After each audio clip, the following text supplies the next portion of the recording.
आप देख रहे हैं एसपीटी न्यूज पर 28 जनवरी मंगलवार सुबह 6:15 बजे राजस्थान की बड़ी खबरें। राजस्थान के मुख्यमंत्री भजनलाल शर्मा ने जैसलमेर, कोटा और सवाई माधोपुर जिलों में लाइमस्टोन खनिज ब्लॉक्स एवं लेड जिंक ब्लॉक की ई नीलामी की मंजूरी दी है। शीघ्र ही ई नीलामी शुरू की जाएगी, जिससे खनन क्षेत्र में करोड़ों रुपए राजस्व अर्जित होगा। साथ ही लाखों लोगों को रोजगार के द्वार खुलेंगे। जैसलमेर में लाइमस्टोन के ब्लॉक पारेवार SN प्रथम, पारेवार SN तृतीय, पारेवार SN चतुर्थ एवं पारेवान A, कोटा में लाइमस्टोन के पुरुक्षित ब्लॉक निनाना दुनिया एक्सटेंशन की नीलामी होगी। इसी तरह जैसलमेर में लाइमस्टोन के Khabia and Khabia east block और सवाई माधोपुर जिले के चौथ का बरवाड़ा में लेड जिंक ब्लॉक के कंपोजिट लाइसेंस में ई नीलामी की अधिसूचना जारी की जाएगी। दिल्ली के ओल्ड राजेंद्र नगर में 27 जुलाई की रात राउत IAS कोचिंग सेंटर के बेसमेंट में पानी भर जाने से 3 स्टूडेंट्स की मौत हो गई थी। इस मामले में दिल्ली हाई कोर्ट ने बेसमेंट के चारों मालिकों को जमानत दे दी है। जस्टिस संजीव नरूला ने कहा कि हम आरोपियों की इस बात से सहमत हैं कि वे सिर्फ उस प्रॉपर्टी के मालिक हैं। बेसमेंट में पानी भरने से स्टूडेंट्स के डूबने में उनकी कोई भूमिका नहीं थी। जज ने यह भी कहा कि स्टेटस रिपोर्ट या कहीं और ऐसा कोई सबूत नहीं दिया गया है जिसे चारों को ओनर्स परविंदर सिंह, तजिंदर सिंह, हरविंदर सिंह और सरबजीत सिंह के खिलाफ भ्रष्टाचार का कोई केस बने। ऐसे में आरोपियों को राहत दी जा सकती है। इसके साथ ही कोर्ट ने 13 सितंबर 2024 को चारों आरोपियों को दी गई अंतरिम जमानत को रेगुलर बेल में बदल दिया। कोर्ट ने 21 जनवरी को यह आदेश दिया था, जो अब सामने आया है। केंद्रीय गृह मंत्री अमित शाह सोमवार को महाकुंभ पहुंचे और डुबकी लगाई। उनके साथ सीएम योगी, चुनाव अखाड़े के महामंडलेश्वर अवधेशानंद गिरी और योग गुरु बाबा रामदेव ने भी संगम में स्नान किया। योगी और संतों ने शाह पर पानी डाला।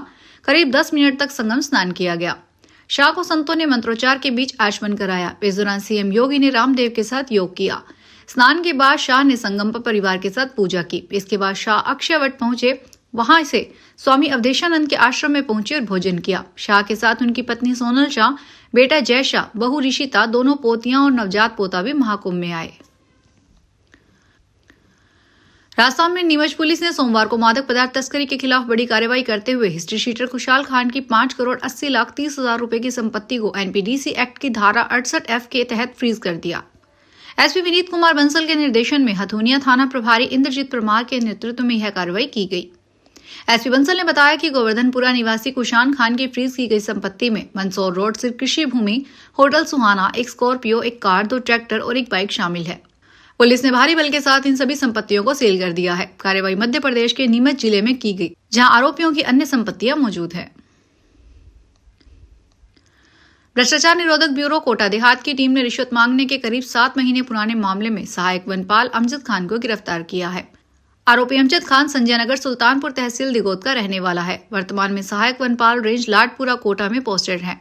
रेंज खतौली में पोस्टिंग के समय अमजद खान ने खतौली के तत्कालीन सेटलमेंट रेंजर में 17 CC के नोटिस पर टिप्पणी करने की एवज में 1 लाख की डिमांड की थी। एडिशनल SP कोटा देहात गोपाल सिंह कनावत ने बताया कि 13 जनवरी को आरोपी के खिलाफ विभाग ने अभियोजन स्वीकृति जारी की थी, जिसके बाद आरोपी को नोटिस भेजा गया। आज आरोपी अमजद को गिरफ्तार करके कोर्ट में पेश किया गया, जहां से कोर्ट ने आरोपी को 10 फरवरी तक न्यायिक अभिरक्षा में जेल भेजने के आदेश दिए हैं। राजस्थान हाईकोर्ट में 3 नवनियुक्त जजों ने सोमवार को शपथ ग्रहण की। हाईकोर्ट की मुख्य पीठ जोधपुर में मुख्य न्यायाधीश MM श्रीवास्तव के नवनियुक्त जज चंद्रशेखर शर्मा, प्रमिल कुमार माथुर और चंद्र प्रकाश श्रीमाली को शपथ दिलाई। इसके साथ ही राजस्थान हाई कोर्ट में न्यायाधीशों की संख्या बढ़ाकर 33 हो गई।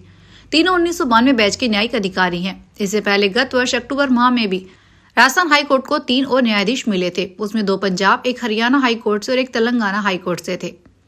इसमें पंजाब और हरियाणा हाई कोर्ट के न्यायाधीश अवनीश झिंगन और न्यायाधीश अरुण मोंगा, तेलंगाना हाई कोर्ट के न्यायाधीश मुन्नूरी लक्ष्मण का राजस्थान तबादला किया गया था।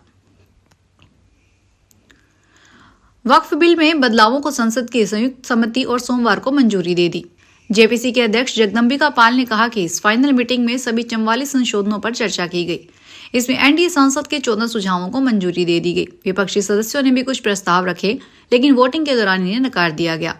वक्फ विधेयक पर ज्वाइंट पार्लियामेंट्री कमेटी बजट सत्र के दौरान अपनी रिपोर्ट पेश करेगी। संसद के शीतकालीन सत्र के दौरान समिति का कार्यकाल बढ़ा दिया गया था। वक्फ समितियों को रेगुलराइज करने के लिए बने वक्फ एक्ट 1995 की मिसमैनेजमेंट, भ्रष्टाचार और अतिक्रमण जैसे मुद्दों के लिए आलोचना की जाती रही है। JPC के अध्यक्ष जगदम्बिका पाल ने बैठक में बात कहा कि समिति द्वारा अपनाए गए संशोधन कानून को बेहतर और अधिक प्रभावी बनाएंगे। हालांकि विपक्षी सांसदों ने बैठक की कार्रवाई की निंदा की।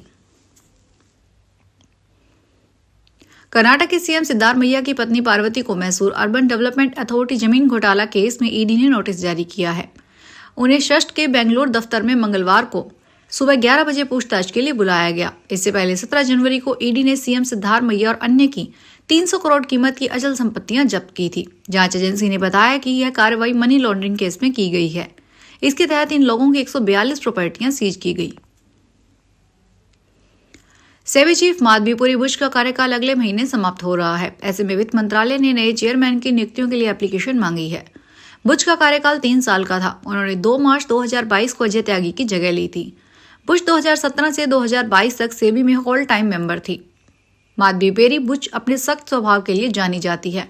अगले सेबी चीफ का कार्यकाल मैक्सिमम 5 साल या 65 साल की उम्र तक का होगा। इसके लिए उन्हें केंद्र सरकार के सेक्रेटरी के बराबर सैलरी और बाकी सुविधाएं मिलेगी या बिना कार और घर के 5,62,500 रुपए हर महीने सैलरी मिलेगी। प्रयागराज महाकुंभ का असर रामनगरी अयोध्या पर भी है। सोमवार को करीब 20 लाख श्रद्धालु हनुमानगढ़ी और रामलला के दर्शन करने पहुंचे हैं। दोपहर करीब 12 बजे रामलला के दर्शनार्थियों की कतार में एक महिला गिर पड़ी। पुलिस उसे अस्पताल ले गई मगर उनकी सांसें थम चुकी थी। दिल्ली के पूर्व मुख्यमंत्री अरविंद केजरीवाल ने सोमवार को हरियाणा की भाजपा सरकार पर यमुना के पानी को जहरीला करने का आरोप लगाया है। केजरीवाल ने कहा, दिल्ली के लोगों को पानी पीने के लिए पानी हरियाणा उत्तर प्रदेश से मिलता है। यमुना में हरियाणा से पानी दिल्ली में आता है। भाजपा की हरियाणा सरकार ने यमुना के पानी को जहरीला कर दिया है। हालांकि जल बोर्ड ने उस पानी को दिल्ली में आने से रोक दिया। भाजपा सरकार ने पानी में ऐसा जहर मिलाया है जिसे जल उपचार संयंत्रों द्वारा भी साफ नहीं किया जा सकता। इससे दिल्ली के 1/3 हिस्से में पानी की कमी हो गई है। राजस्थान राज्य परिवहन निगम ने सरकार को बस किराया बढ़ाने को लेकर प्रस्ताव भेजा है। इसमें निगम ने एक बार फिर संसाधनों को बेहतर बनाने के लिए बस किराया बढ़ाने की मंजूरी मांगी है। हालांकि अधिकारियों का कहना है कि किराए में संशोधन का प्रस्ताव पहले भी सरकार को भेजा जा चुका है, जो परिवहन मंत्री के स्तर पर लंबित है, जिसे एक बार फिर चर्चा के लिए भेजा गया है। 2016 के बाद से अभी तक किराए में कोई संशोधन नहीं हुआ है। आरएसआरटीसी प्रशासन ने 4 श्रेणियों में किराया दरें बढ़ाने की मंजूरी मांगी है, जिसमें साधारण बसों से लेकर सुपर लग्जरी बसों तक 30 पैसे से 65 पैसे तक किराया बढ़ोतरी शामिल है। राजस्थान में भाजपा में इन दिनों सांगठनिक चुनाव का अभियान संगठन पर चल रहा है। भाजपा ने 2 दिन पहले संगठन के स्तर पर 5 जिलों के अध्यक्षों के नामों की घोषणा कर दी है। राजस्थान प्रदेश अध्यक्ष मदन राठौड़ ने सोमवार यानी 27 जनवरी को 5 और जिला अध्यक्षों के नामों की घोषणा की। मदन राठौड़ ने जोधपुर देहात, कोटा, बाड़मेर व नागौर के जिला अध्यक्षों के नामों का ऐलान किया। राजेंद्र पालीवाल को जोधपुर शहर जिला भाजपा का अध्यक्ष और त्रिभुवन सिंह भाटी को जोधपुर देहात का जिला अध्यक्ष बनाया गया। जोधपुर शहर के कार्यकर्ता खुशी से झूम उठे। कार्यकर्ताओं ने राजेंद्र पालीवाल फूल मालाओं से लाद दिया। राजस्थान प्रदेश अध्यक्ष मदन राठौड़ ने जोधपुर के अतिरिक्त कोटा, बाड़मेर व नागौर के जिला अध्यक्ष भी बनाए। कोटा से राकेश जैन, बाड़मेर से अनंतराम बिश्नोई, रामधन पोटलिया को नागौर का जिला अध्यक्ष बनाया है। नीट परीक्षा देश में मेडिकल की सबसे प्रतिष्ठित परीक्षा है, लेकिन पिछले साल इस परीक्षा को लेकर देश भर में खूब बवाल मचा। जगह जगह प्रदर्शन हुए और नीट पेपर लीक और रिजल्ट को लेकर लोग सुप्रीम कोर्ट पहुंच गए। इसके बाद सरकार द्वारा एनटीए की बैठक हुई, कमेटियां बनाई गई, मंत्रालय के साथ एनएमसी और एनसीसी की बैठकें हुई। अब जाकर सरकार ने यह निर्णय लिया है कि नीट परीक्षा पेन और पेपर मोड में सिंगल शिफ्ट में आयोजित की जाएगी। नीट परीक्षा का आयोजन नेशनल टेस्टिंग एजेंसी द्वारा किया जाएगा। एनटीए ने अपने नोटिस में कहा कि नीट यूजी 2025 परीक्षा पेन और पेपर मोड में आयोजित की जाएगी। परीक्षा एक ही दिन और एक ही पारी में की जाएगी। राजस्थान के अलवर में जिला पुलिस अधीक्षक संजीव नैन ने सोमवार को महिलाओं की सुरक्षा के लिए कालिका गश्त इकाई का शुभारंभ किया है। पुलिस उपाधीक्षक प्रियंका ने बताया कि इसके तहत रात्रि में कोई भी महिला सड़क पर अकेली खड़ी है या कोई उसे परेशान कर रहा है तो उसकी सहायता के लिए गश्त इकाई काम करेगी। पुलिस उपाधीक्षक प्रियंका ने बताया कि अलवर में इसके लिए 20 महिला कांस्टेबल काम करेगी, जो डे नाइट शिफ्ट में होगी।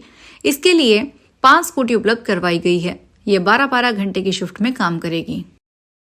फिलहाल बड़ी खबरों में इतना ही। ताजा खबरों को देखने के लिए चैनल को सब्सक्राइब करें। देखते रहिए एसपीटी न्यूज। धन्यवाद।